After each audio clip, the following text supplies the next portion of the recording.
Isang pribadong ospital sa Dagupan City binulabog ng bomb threat kagabi.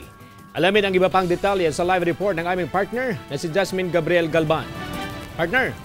Partner, sa ngayon nagdagdag ng security personnel ang pamunuan ng pagamutan na binulabog ng bomb threat sa pagsisimula ng taong 2019.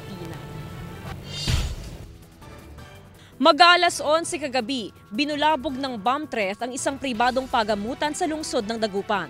Rumisponde agad ang pulisya kasama ang Explosive Ordnance Division o EOD ng Pangasinan Police Provincial Office. Sinuyod ng mga otoridad ang pagamutan. Anong in-inspection naman sa lugar ng mga EOD na pangunguna ni Captain Villaros, negative naman, wala naman silang nakita na bomb doon sa loob ng hospital. Lumalabas na nakatanggap umano ng mensahe sa messenger ang hospital director kung saan nakasaad na meron umanong bomba sa loob ng pagamutan.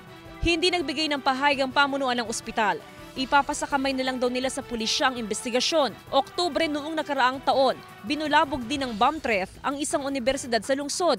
Dahil sa issue ng bomb threat, nakaalerto ang Dagupan City Police. Mahigpit na binabantayan ang mga matataong lugar gaya ng simbahan, terminal, mall at maging ang mga pamilihan. Kahit na biro lang yun kasi pag nag-scare yung mga tao, matatakot yung mga tao, magkakaroon ng disgrasya. Kaya kung sino man yung mga gumagawa ng mga ganyan, dapat sana huwag nilang gawing biro-biro yung mga bomb threats na ganyan. Para maagapan kagad kung ano may mangyayari. Tsaka para sa kabutihan na rin ng ano yan. Kasi para sa proteksyon ng mga tao sa paligid. Nanawagan ng otoridad sa publiko na maging alerto at mapagmatsyag. Kasama si Henry Duminsil, ako si Jasmine Gabriel Galban, naghahatid ng Balitang Amyanan.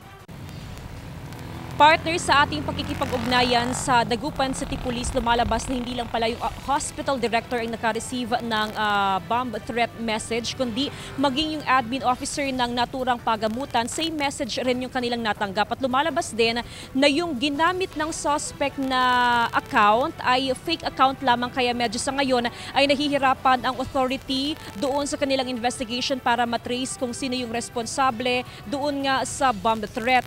Ito yung first incident ngayong taon, pero kung ating matatandaan, bago magtapos ang taong 2018, last quarter ng 2018, October actually, ay naka-receive na rin ng bomb threat o yung message ang Dagupan City. Yan din yung kanilang inimbestigahan sa isang universidad. Samantala, nanawagan ang PNP sa publiko, lalo na yung mga kapuso natin na nasa bus terminals o di kaya ay sa mga matataong lugar, simbahan, mall at maging sa mga pamilihan na in case na meron silang makitang kahina-hinala, halimbawa kahon o di kaya ay bag na nasa isang lugar na matagal nang naroroon, ay huwag nang pakialamanan kundi tumawag na lamang sila sa authority nang sa ganoon ay matignan niya ng mga experts or ng mga bomb expert. Tama daw yung ginawa noong hospital director na agad nakipag-coordinate sa PNP para hindi na lumala pa yung sitwasyon. Bagamat wala namang na-recover o na-discover na anumang bomba doon sa pagamutan,